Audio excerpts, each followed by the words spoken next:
Saludos. En esta ocasión, mi compañera Gabriela Abad Méndez y su servidora Araceli Silva Zapata tenemos a bien desglosar lo que es el capítulo número 14 del libro de Robert Sapolsky, cual lleva por título Sentir el dolor de alguien, comprender el dolor de alguien, aliviar el dolor de alguien. Para ello, vamos a comenzar con un pequeño video que tenemos aquí, no dura mucho.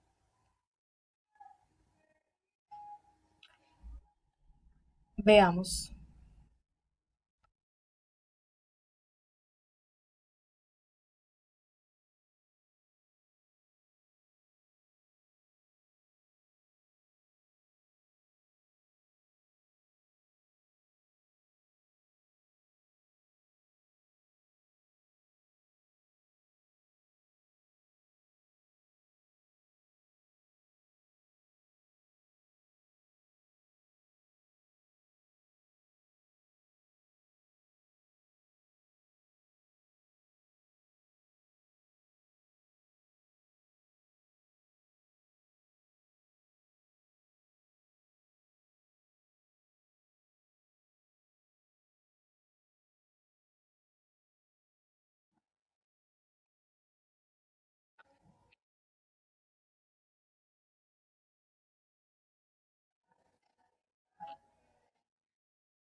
Muy bien.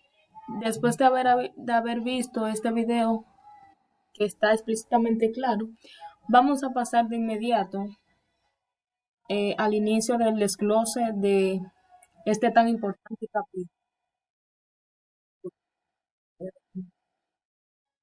Muy bien. ¿A qué llamamos sentimiento? Bueno, el sentimiento es el estado afectivo de ánimo que es provocado por una emoción hacia una persona animal, animal, objeto o situación. Por otra parte, también se refiere al hecho de sentir y sentirse. El sentimiento es lo que se piensa de la emoción.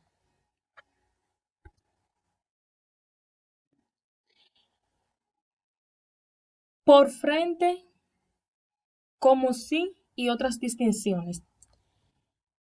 El sentimiento por el afectado como si fuera él, por él o como si fuera él. Ejemplo, siento mucho que te haya pasado eso. Yo en tu lugar hubiese tomado la misma decisión. Ahí hay una diferenciación entre sentir por la persona y sentirlo como que si hubiese sido yo quien experimento la tragedia o el dolor. Dos grandes cuestiones que se propone estudiar este capítulo es cuándo nos conduce la empatía a hacer algo que realmente sea de ayuda. Y de esa misma manera, aquí la vemos contestada cuando actuamos. Por el beneficio de quién lo hacemos. Muy bien. Hay una serie de terminología que pone en evidente este tópico, cual vamos a tomar en cuenta algunas como es el contagio sensoromotor. Un acto que es explícitamente más motor es el movimiento que se corresponde con una simple imitación o se produce un contagio emocional, la transferencia automática de estados emotivos sólidos. Tenemos un ejemplo, cuando un bebé llora porque el otro lo está haciendo, o alguien que se contagia de fervor, de muchedumbre, que se mete de lleno en un disturbio. Sabemos que esto lo vemos a diario. A veces los niños suelen ser así, ven a una persona llorando y puede ser que se aflijan también. Lo digo por experiencia propia porque tengo sobrino y lo he visto. A falta de una palabra mejor, podemos decir que las versiones primitivas del acto de sintonizar se evidencian con el dolor de alguien. Se puede producir un contagio sensoromotor. Ve como la mano pinchada con una aguja y la parte de su corteza sensorial que recibe las señales de su mano se activa, haciendo ser consciente de esa sensación imaginada.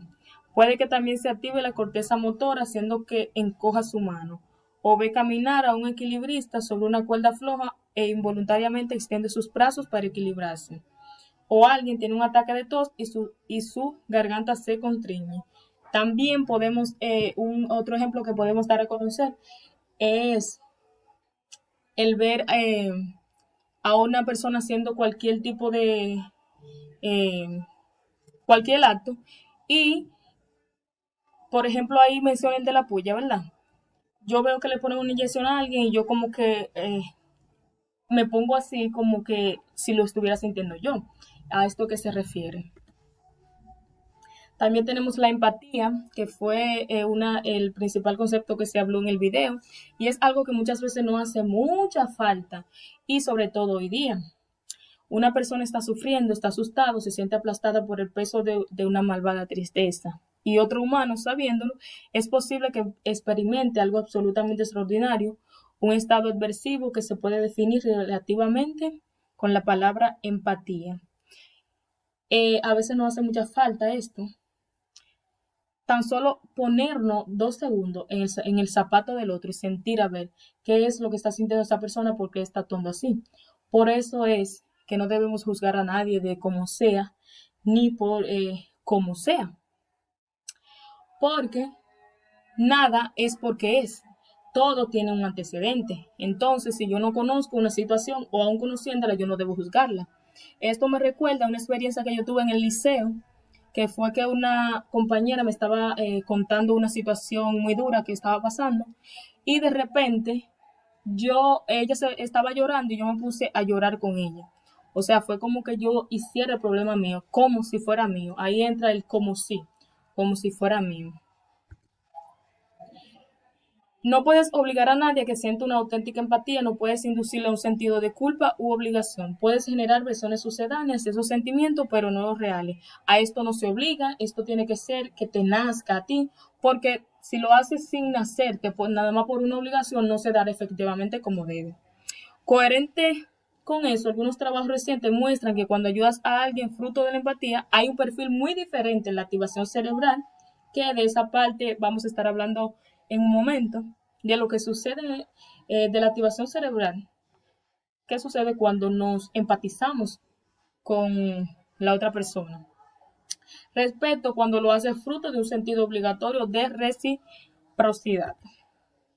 También tenemos la compasión cuando tu resonancia con el sufrimiento de alguien te lleva a ayudarle. A veces no tenemos ya sean las herramientas, los recursos para ayudar a alguien que se vea en una situación, pero cuando lo tengamos es de suma importancia que lo ejerzamos, porque vemos una situación a otra persona, pero el mundo da muchas vueltas.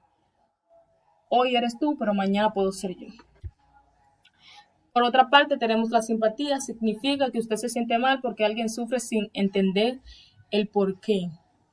Está el sentimiento de simpatía distanciado emocionalmente, que significa que lo sientes por alguien.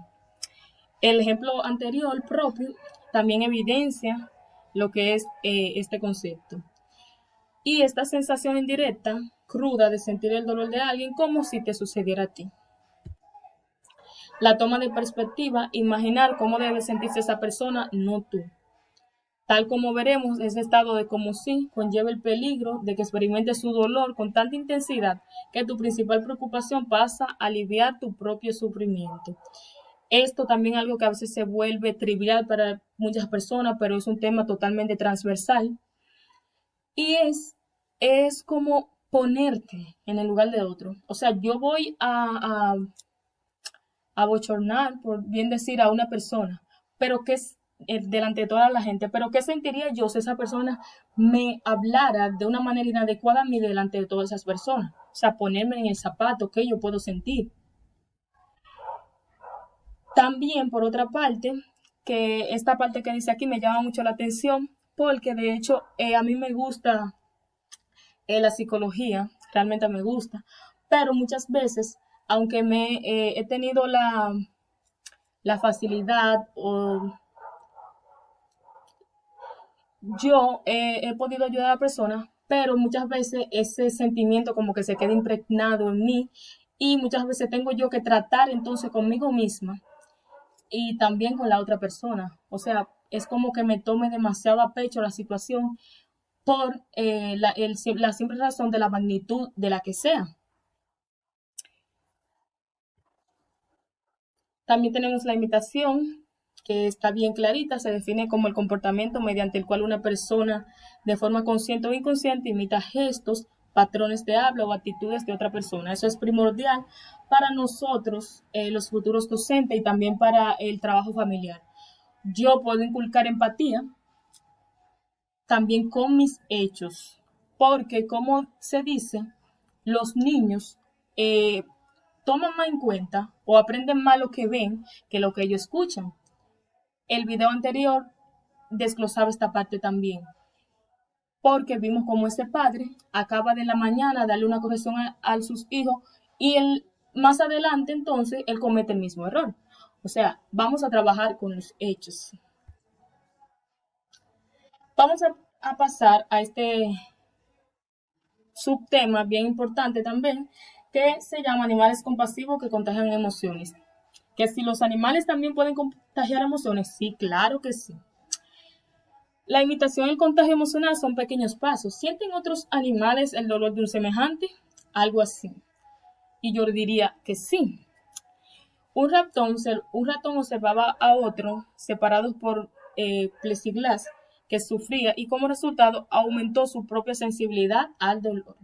En otra parte del estudio se inyectaba un irritante en una pata del ratón. En ese momento generalmente los ratones se lamían la pata y determinaban la cantidad de malestar por el tiempo dedicado a lamerse la zona. ¿Reducen otras especies el sufrimiento de otros individuos de manera proactiva? Sí. Numerosas especies muestran un comportamiento reconciliador. Cuando dos individuos, poco después de una interacción negativa, muestran niveles más altos de lo normal de comportamiento que supone la relación cercana, ciclarse, sentarse, uno junto al otro entre ellos. Y esto reduce las posibilidades de que se produzcan tensiones posteriores entre ellos. Se mostró también en los chimpancés que ellos ejercen un comportamiento de consolidación hacia un tercero. No se trata de que después de que dos individuos hayan peleado, algún chimpancé sensiblero se muestre indiscriminadamente amable a ambos, sino más bien que el consolador muestra una actitud más cercana a la víctima en lugar de con el que ha iniciado la pelea. Esto refleja tanto un componente cognitivo de ser consciente de quien empezó esta situación tensa y a la vez un deseo afectivo de consuelo. Lo mismo que sucede cuando actuamos, justamente con algún conflicto con que nos veamos. Y sí, aunque parezca sorprendente, estos animales también tienen esta capacidad de hacerlo.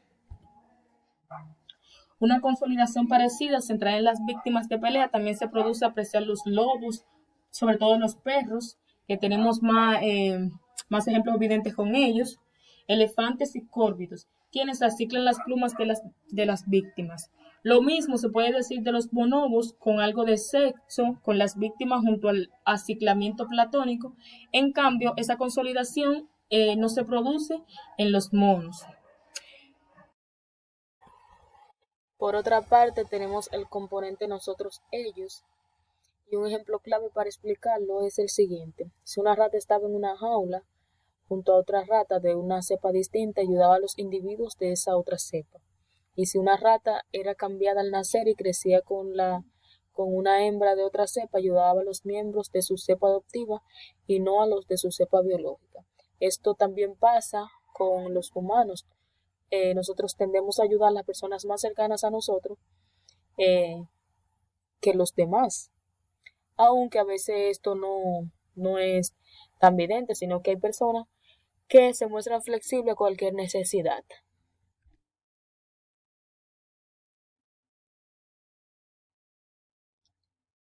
Continuamos.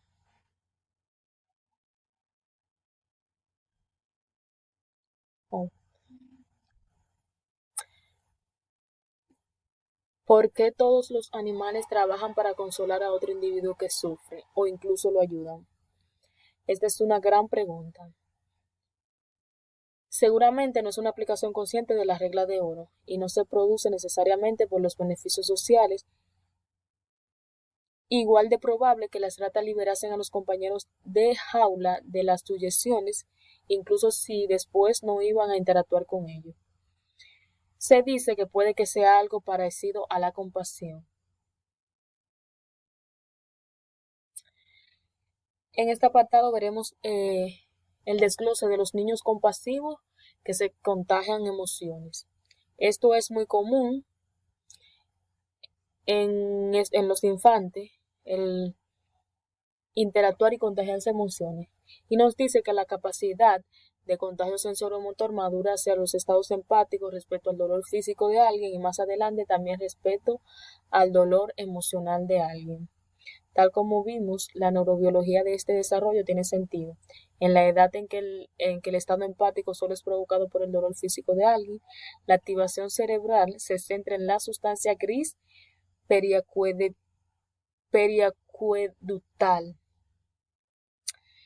una estación de paso de bajo nivel en la circuitería cerebral del dolor.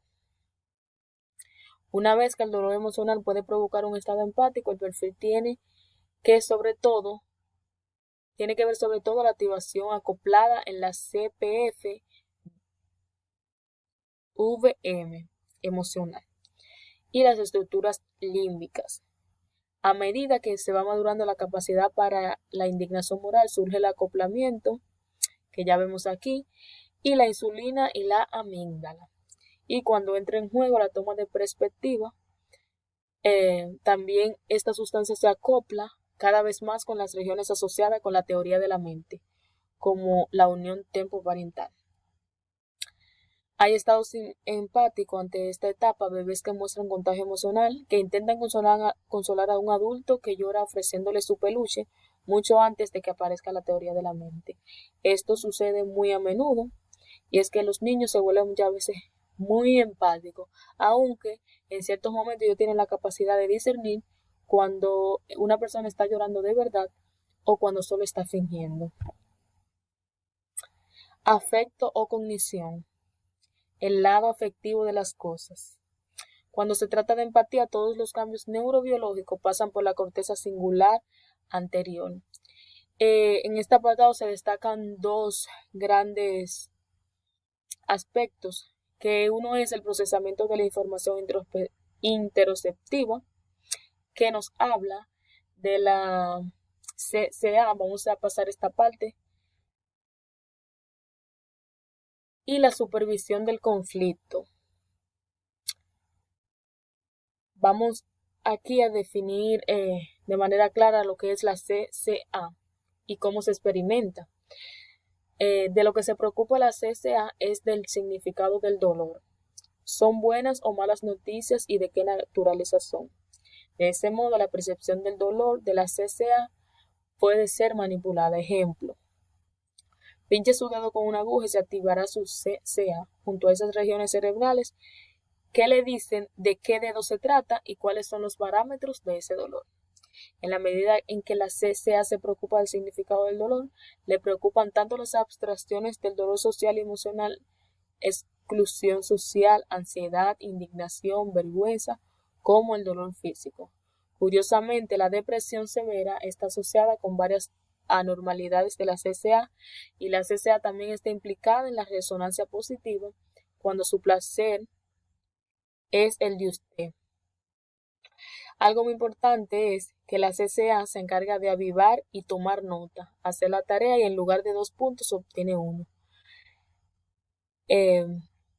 Aquí dice que la CCA es una alarma multiuso que se dispara cuando el comportamiento en curso se ha topado con un obstáculo. Quiere decir que es como una medida de alerta o de defensa que inmediatamente nos vemos en un estado.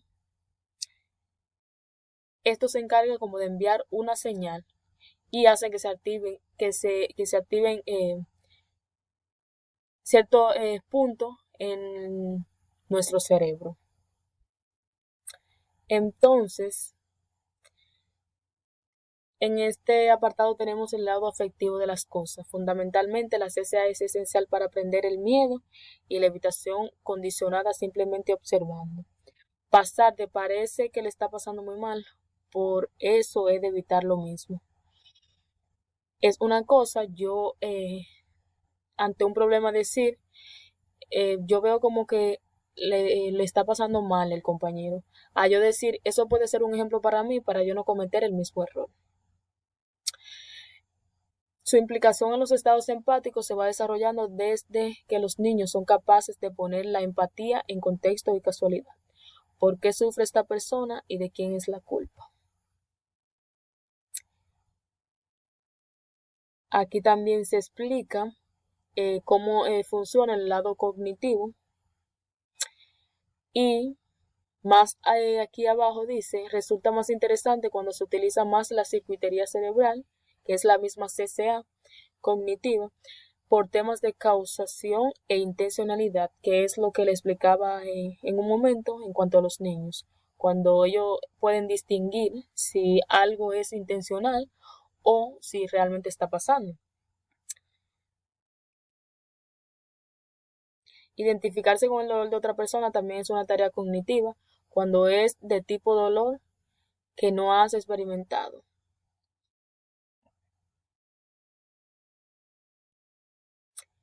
Y para concluir ya, tomaremos este punto que es muy importante y trata de cómo los ricos, de la manera que los ricos como que ponen a un lado la empatía. Cuando se trata de empatía y compasión, los ricos suelen ser muy malos. Los ricos son menos hábiles a la hora de reconocer las emociones de los demás y en los escenarios experimentales son más codiciosos y es mucho menos probable. Aquí les dejo un ejemplo y decirles que para los ricos es como que el dinero lo es todo para ellos. Ellos no necesitan otras cosas. Y por eso es también que ellos se muestran tan poco empáticos. Ellos piensan que nunca necesitarán nada de nadie y que no necesitan tener a nadie. O sea, su dinero lo es todo. Algo que les quiero decir, ya para cerrar con mi parte, es que mientras más empáticos, compasivos nosotros seamos, mejor seremos como personas. Y cabe destacar que a veces, aunque yo no esté en el zapato del otro, yo debo de hacer como que lo estoy y ser de una manera, servirle de apoyo de una manera tan máxima que esa persona se pueda sentir consolado con mi apoyo, ¿verdad? Porque todos en un momento necesitamos uno de los otros, ¿verdad? Y de eso se trata. Recalco esto porque actualmente las personas carecen mucho de estos conceptos que hemos trabajado. Entonces, yo les hago un llamado a que lo pongamos cada día más en práctica y que con nuestro ejemplo lo dejemos evidenciar. Muchas gracias.